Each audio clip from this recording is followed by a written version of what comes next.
அனைவருக்கும் வணக்கம். அதாவது என்னை பற்றிய ஒரு சிறிய அறிமுகம்.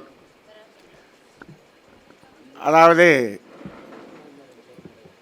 ஆன்மீகம், ஜோதிடம், மருத்துவம் இந்த மூன்றும் இணைந்து பயணிக்கக்கூடிய ஒரு பாதைகள். அதில் அந்த ஆன்மீகம் என்ற ஒரு பாதையிலே கடந்த ஒரு 35 வருடங்களாக அருட்தந்தை வேதாத்ரி மகரிஷி, நீங்கள் கேள்விப்பட்டிருப்பீங்க, அவரோடு பயணித்து கொண்டிருக்கக்கூடிய ஒரு சீடன். இப்போது நாம் இங்கே ஜோதிடர்களுடைய கருத்தரங்கு மாநாடு இதில் கலந்துருக்குறோம். இப்போ நான் ஏற்கனவே சொன்னேன், ஒரு ஜோதிடர் என்று சொன்னால் அவருக்கு மருத்துவமும் தெரிந்திருக்க வேண்டும், ஆன்மீகமும் தெரிந்திருக்க வேண்டும் அப்படிங்கிறது அந்த காலத்தில் அப்படி தான் வச்சுருந்தாங்க. அதே போல் ஆன்மீகம் தெரிந்தவர் ஜோதிடமும் தெரிந்திருப்பார், மருத்துவமும் தெரிந்திருப்பார். ஏன்னா இது மூணுமே ஒன்றோடு ஒன்று ரிலேட்டடானது. இப்போது இது இந்த 3 துறையுமே எதற்காக என்று பார்த்தால், மனிதர்கள் துன்பத்தில் வாழ்கிறார்கள். ஆனால் துன்பத்தில் வாழ்கிறதுக்காக பிறக்கலை. மனிதர்கள் துன்பத்தில் வாழ்கிறதுக்காக பிறந்தோம் இல்லை. மகிழ்ச்சியாக ஆனந்தமாக வாழ்ந்து நிறைவு பெறுவதற்குத்தான் பிறந்தோம். நாம் விரும்புகிறதும் அதுதான். ஆனால் பெரும்பாலான வாழ்க்கை பகுதி எப்படி இருக்கிறது? துன்பகரமாக இருக்குது. இப்போது இந்த துன்பம் நீங்க வேண்டும் என்று எல்லோருக்கும் ஒரு தாகம் இருக்கு இல்லையா? தாகம் இருக்குது. ஆனால் அதற்கு காரணம் என்ன என்று தெரியாமல் அந்த தாகம் தீராது, அந்த துன்பம் தீராது. எந்த ஒரு பிரச்சனைன்னு எடுத்துக்கிட்டாலும் அதுக்கு ஒரு காரணம் இல்லாமல் இருக்காது. இந்த காரண காரியம்னு சொல்லுவோம். அப்போ அந்த காரணத்தை கண்டுபிடித்து விட்டால் தீர்வு சொல்ல முடியும். இப்போது இந்த காரணத்தை கண்டுபிடிக்கக்கூடிய துறைகள் பார்த்தோம்னா இந்த 3 துறையுமே இருக்குது.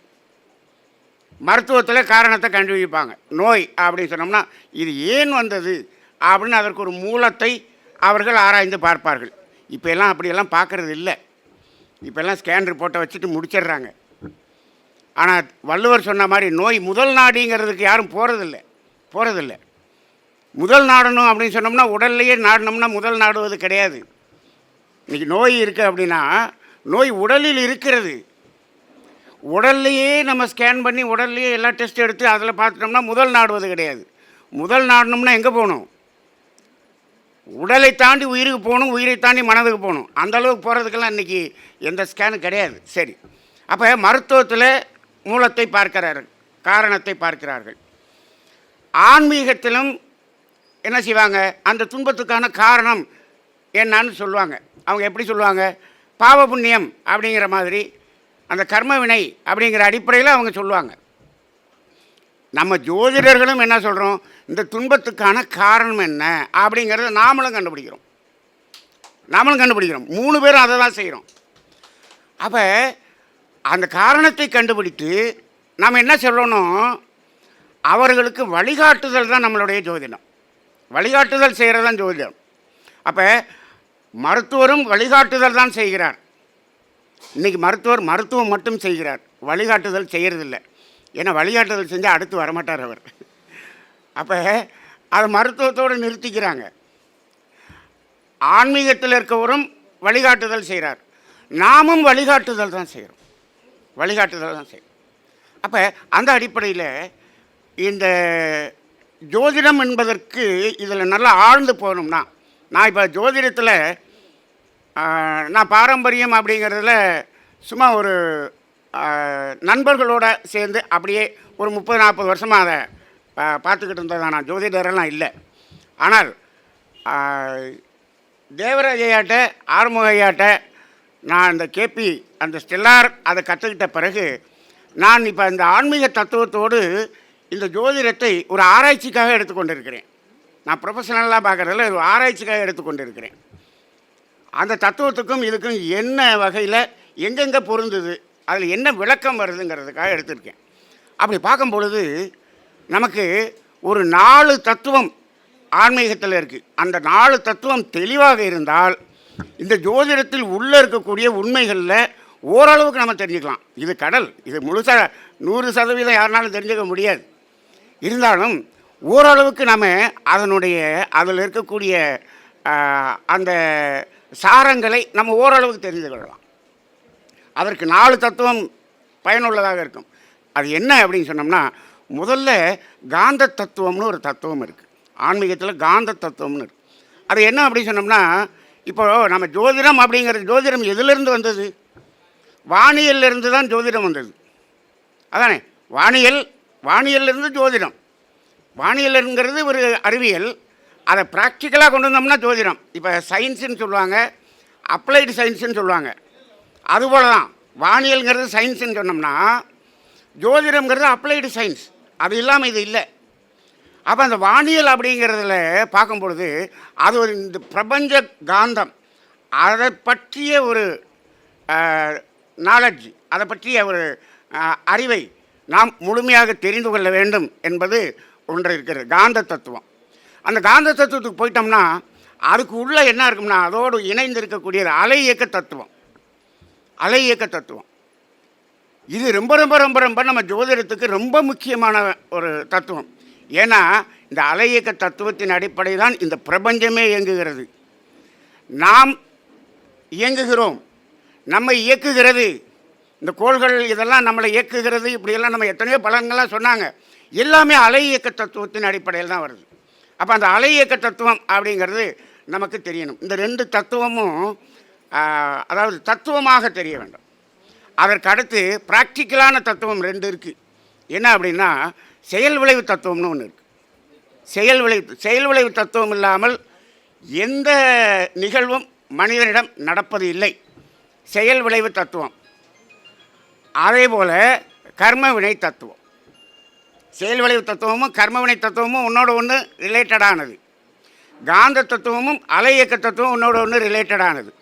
இந்த 4 தத்துவம் தெளிவாக இருந்தால் நமக்கு இந்த ஜோதிடம், மருத்துவம் இது எல்லாத்தையும் நம்ம ஒரு ஆய்வு செஞ்சு ஒரு தீர்வு சொல்கிறதுக்கு வசதியாக இருக்கும் அப்படிங்கிறது என்னுடைய அனுபவ கருத்தாக இருக்கிறது. சரி, இப்போது இந்த அலை இயக்க தத்துவத்தில் ஒரே ஒரு சாமியை மட்டும், அதாவது சூத்திரத்தை மட்டும் நான் இந்த இடத்துல சொல்லிடுறேன். அந்த தத்துவம் பெரிய தத்துவம். இது ஒவ்வொரு தத்துவத்தையும் பார்த்து பேசணும்னா ஒவ்வொரு நாள் பேசுவோம், அப்படி இருக்கும். இப்போ அதில் ஒரே ஒரு சாமியத்தை மட்டும் நான் இங்கே சொல்ல விரும்புகிறேன்.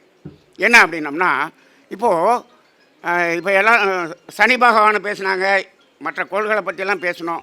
இப்போ 7.5 சனி வரப்போகுது, சனி பயிற்சி வரப்போகுது, எல்லாம் ஒரு மாதிரி ஒரு பயத்தை ஏற்படுத்தக்கூடிய காலம். சரி, இப்போ 7.5 சனி பகவான் நமக்கு கெடுதலை செய்ய போகிறார், இப்படி தான் நம்ம சொல்கிறோம்.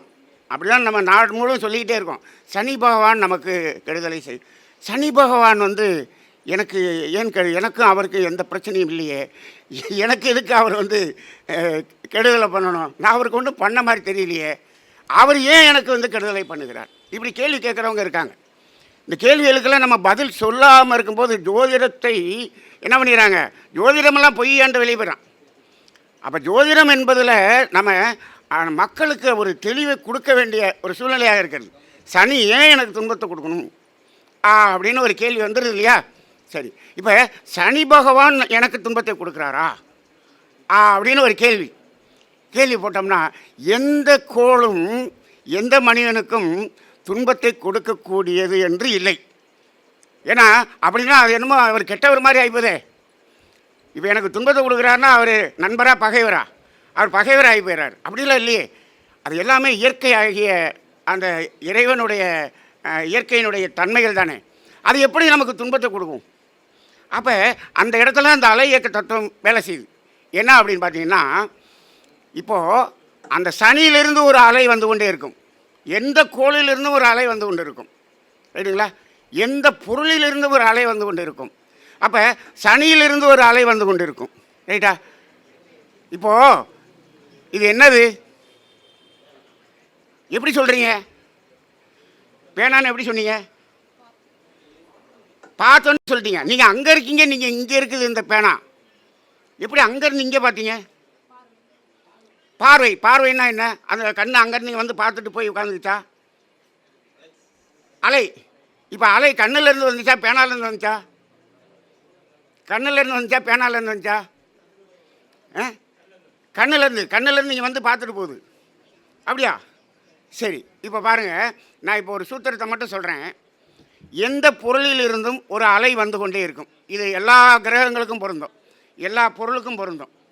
எந்த பொருளிலிருந்தும் ஒரு அலை வந்து கொண்டு இருக்கும். அப்போ இந்த பேனாலேருந்து ஒரு அலை வருமா? வரும்.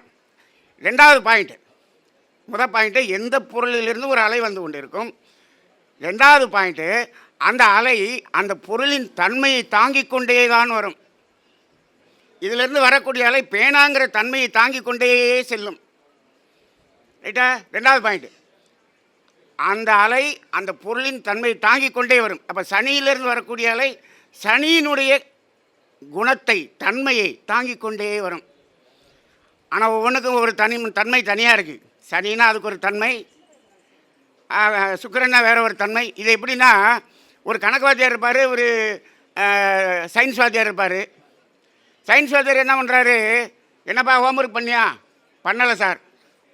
பண்ணலைன்னா நீ ஃபெயில் ஆகிடப்பா, பார்த்துக்க, ஒழுங்காக இருந்துக்க அப்படின்ட்டு போயிடுறாரு. இந்த கணக்கு வாத்தியார் என்ன பண்ணுறாரு, பெரும்பழுத்து ஆட்டி வெளுத்துன்னு வெளுத்துறாரு. இப்போ வாத்தியார், ரெண்டு வாத்தியார் தன்மைகள் மாறுது இல்லையா? இதுபோல் இந்த கோள்களுடைய தன்மைகளும் மாறும். சரி, இப்போ சனியிலிருந்து வரக்கூடிய தன்மை அதனுடைய தன்மையை தாங்கிக் கொண்டே வரும். ரெண்டாவது பாயிண்ட் வரட்டாமா? சரி. மூணாவது பாயிண்ட், அந்த அலை எங்கு மோதுகிறதோ மோதுகிற இடத்தில் தான் தாங்கிக் கொண்டு வந்த தன்மையை வெளிப்படுத்தும். இப்போ தெரிஞ்சிருச்சா பேனா எப்படின்னு தெரிஞ்சுன்னு? இந்த பேனாவிலிருந்து ஒரு அலை வந்து கொண்டு இருக்கிறது, பேனா என்ற தன்மையை தாங்கிக் கொண்டு வருகிறது. அது எந்த இடத்தில் மோதுகிறதோ, உங்கள் கண்ணில் வந்து மோதுது, எல்லார் கண்ணிலையும் மோதுது. மோதுகிற இடத்தில் தான் தாங்கிக் கொண்டு வந்த தன்மையை வெளிப்படுத்தும். இப்படி தான் நமக்கு இப்போ இன்றைக்கி இந்த இடத்துல விஜய் டிவி அலை போகுதா? அதில் என்ன ப்ரோக்ராம் நடக்குதுன்னு கொஞ்சம் சொல்லுங்களேன். இங்கே போதா இல்லையா? இந்த அலை போதா இல்லையா? சொல்லுங்கள், விஜய் டிவியில் இப்போ என்ன ப்ரோக்ராம் நடக்குது? அது எங்கே போய் மோதுதோ மோதுகிற இடத்துல தான் வெளிப்படும். ரைட்டா? மோதுகிற இடத்துல தான் வெளிப்படும். சரி, இது மூணாவது பாயிண்ட்டு. 3 பாயிண்ட்டு கரெக்டாக வந்துருச்சா? எந்த பொருளிலிருந்து ஒரு அலை வரும், அது அதனுடைய தன்மையை தாங்கி கொண்டு வரும். அது எங்கு மோதுகிறதோ மோதுகிற இடத்தில் தான் தாங்கி கொண்டு வந்த தன்மையை வெளிப்படுத்தும். இப்போ பாருங்கள், அந்த தன்மை எப்படி வெளிப்படும் அப்படின்னா, மோதப்படுகிற பொருளின் தன்மைக்கு தகுந்தாற்போல்தான் அது வெளிப்படும். இதுதான் நமக்கு இங்கே முக்கியமான பாயிண்ட். மோதப்படுகிற பொருளின் தன்மைக்கு தகுந்தாற்போல் தான் இந்த தன்மை வெளிப்படும். ரைட்டா? அப்போ இன்றைக்கி சூரியன்லேருந்து ஒரு அலை வருது. சிவகாசியில் பார்த்தோம்னா வெப்பம் அதிகமாக இருக்குது, கோயம்புத்தூரில் பார்த்தா கம்மியாக இருக்குது, பெங்களூரில் பார்த்தா இன்னும் கம்மியாக இருக்குது. மோதப்படுகிற பொருளின் தன்மைக்கு தகுந்தாற்போல் வெளிப்படும். ரைட்டா? இப்போ பாருங்கள், சனியிலிருந்து ஒரு அலை வருகிறதா? வருகிறது. அதனுடைய தன்மையை தாங்கி கொண்டு வருகிறது. இப்போது அது மோதுகிற இடத்தில், இது ஒவ்வொரு மனுஷன்ட்டையும் மோதுது. இப்போ என்கிட்ட மோதும் போது என்னுடைய தன்மைக்கு தகுந்தாற்போல் அது வெளிப்படுகிறது. என்னுடைய தன்மை என்ன அப்படின்னா, அதுதான் என்னுடைய கர்மவினை. அதுதான் என்னுடைய கர்மவினை. என்னிடம் என்ன கர்மவினை இருக்கிறதோ அதில் மோதி அதை என்ன பண்ணுது? அதை வெளிப்படுத்துகிறது. அப்போ அந்த கர்மவினை நம்மகிட்ட என்ன இருக்குது அப்படிங்கிற அந்த இருப்பை நம்ம என்ன பண்ணுறோம்? ஜாதகத்தில் கணிச்சு வச்சிடறோம். அப்போ இது மோதி அதை வெளிப்படுத்துகிறது. அப்படிங்கிற இந்த அலை இயக்கத்தில் ஒரே ஒரு சூத்திரம் தான் நான் சொல்லியிருக்கேன். சரிங்களா? நிறைய இந்த தத்துவமெல்லாம் நிறையா இருக்கிறது. அந்த வகையில் டைம் முடிஞ்சிருச்சு. சரி, இன்னும் ஒரே ஒரு பாயிண்ட் பண்ணி சொல்லிடுறேன். ஐயா, என்னுடைய குருநாதர் ஆறுமுக ஐயா, அவர் சம்மந்தப்பட்டது ஒன்றை மட்டும் சொல்லிடுறேன். ஐயா கேபியை பற்றி, ஸ்டெல்லாரை பற்றி நிறைய பேசியிருப்பார். அவரோட வீடியோவில் நான் பார்த்தேன். அவர் பேசும்போது டைம் கரெக்ஷன் அப்படின்னு ஒன்று சொன்னார். டைம் கரெக்ஷன், அதுக்கு நான் என்ன எடுத்துக்குவேன்னு சொன்னார். இப்போ எல்லா பேருக்குமே ஒரு இது இருக்கும். நாமெல்லாம் 2 மணி நேரத்தில் லக்கணத்தை போட்டு அப்படியே 10 நிமிஷம் கூட குறையாக இருந்தாலும் லக்கணம் போட்டு நம்ம பண்ணிடுவோம். அதானே? 10 நிமிஷம் முன்னாடி இருந்தாலும் பின்னாடி இருந்தாலும் அதே லக்கணம் தான் பண்ணிடுவோம்.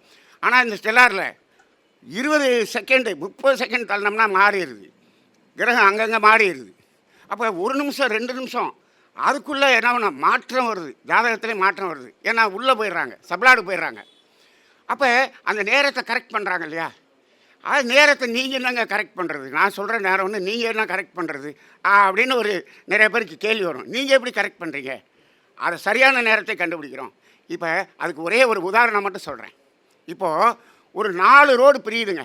அது ஏதாவது ஒரு ஊர் வச்சுக்கோங்க. ஒரு 4 ரோடு பிரியுது.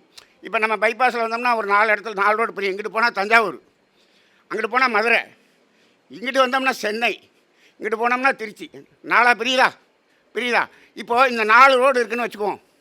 இந்த 4 ரோட்டில் இப்போ ஏதோ ஒரு ரோட்டிலேருந்து நாம் வர்றோம். இப்போ இல்லை, ரொம்ப காலத்துக்கு முன்னாடி வர்றோம். அங்கே கடை கிடையாது, வீடு கிடையாது, எதுவுமே கிடையாது. நம்ம என்ன பண்ணுறோம்? வர்றோம். நம்ம திருச்சியிலேருந்து வர்றோம் அப்படின்னு வச்சுக்கோமே. திருச்சி ஊர்லேருந்து வர்றோம், ரைட்டா? இப்போ நம்ம இங்கிட்டு போனால் தஞ்சாவூர், இங்கிட்டு போனால் மதுரை, இங்கிட்டு போனால் சென்னை. இப்போது மதுரைக்கு போகணும். இந்த இடத்துல வந்து நின்னாச்சு. இப்போ 3 ரோடு அங்கிட்டு பிரியுது. இப்போ எங்கிட்டு போகிறது? எந்த பக்கம் போகிறது? வலது பக்கம் போகிறதா, இடது பக்கம் போகிறதா, நேராக போகிறதா? குழப்பம் வந்து போச்சா? என்ன பண்ணுறது? அங்கே யார்ட்டையாவது கேட்கணும். யாருமே இல்லை. அங்கே எந்த கடையும் இல்லை. இப்போ என்ன பண்ணலாம்? அங்கே தான் போர்டு இருக்குமில்ல சார், கைகாட்டி இருக்கும் இல்லையா? ஆமாம், கைகாட்டி. அந்த காலத்து கைகாட்டி எப்படி தெரியுமா? நடுவில் ஒரு கைகாட்டி இருக்குது. 4 கைகாட்டி 4 பக்கம் வச்சுருக்கு, ரைட்டா? அப்போ அதில் மதுரை எங்கேன்னு போட்டிருக்கா, அந்த வழியாக போயிட வேண்டியதானே அப்படின்னு பார்த்தா அந்த 4 கைகாட்டி இருக்கு இல்லையா, அது கீழே விழுந்து கிடக்குது. அது முறிஞ்சு போய் கீழே விழுந்து கிடக்குது. இப்போ என்னடா பண்ணுறதுன்னு ஒன்றும் புரியல. யாருமே வரலை. இப்போ நான் மதுரைக்கு போயாகணும். என்ன பண்ணுறதுன்னே புரியல. என்ன பண்ணுவீங்க? கைகாட்டியை தூக்கி நிறுத்தணும். கைகாட்டியை தூக்கி நிறுத்துறதெல்லாம் மாற்றி நிறுத்திட்டிங்கன்னா நீங்கள் எங்கேயோ போய் சேர்ந்துருவீங்க, அதானே? கைகாட்டி சரியாக நிறுத்தலைன்னா நம்ம டைரெக்ஷனே மாறி போயிடும். அந்த கைகாட்டி எங்கே எப்படி இருந்துச்சு, அது முறிஞ்சு போய் கிடக்கு. அதை கரெக்டாக எப்படி இருந்துச்சுன்னு எப்படி வைக்கிறது? அப்போ அதில் திருச்சின்னு ஒரு போர்டு இருக்குல்ல, நம்ம வந்த பாதை நமக்கு தெரியும் இல்லையா? அப்போ அதை தூக்கி திருச்சியை கரெக்ட் பண்ணோம்னா மற்றெல்லாம் கரெக்டாகிடும். இவ்வளவுதான். அதைத்தான் ஐயா செய்வார். அப்போ என்ன பண்ணுறோம்? நாம் இதுக்கு முன்னாடி நடந்த விஷயத்தை கரெக்ட் பண்ணி டயத்தை கொண்டு வந்துட்டார்னா நடக்க போகிற விஷயங்கள்லாம் தெளிவாக நடக்கும். அப்படிங்கிறது தான் அதில் இருக்கக்கூடிய ஒரு விஷயமாக இருக்கிறது. இந்த அடிப்படையில் இது நான் வந்து நாள் கணக்கில் பேசக்கூடிய ஆள். இன்றைக்கி நான் அறிமுகமாக வந்திருக்கிறேன்.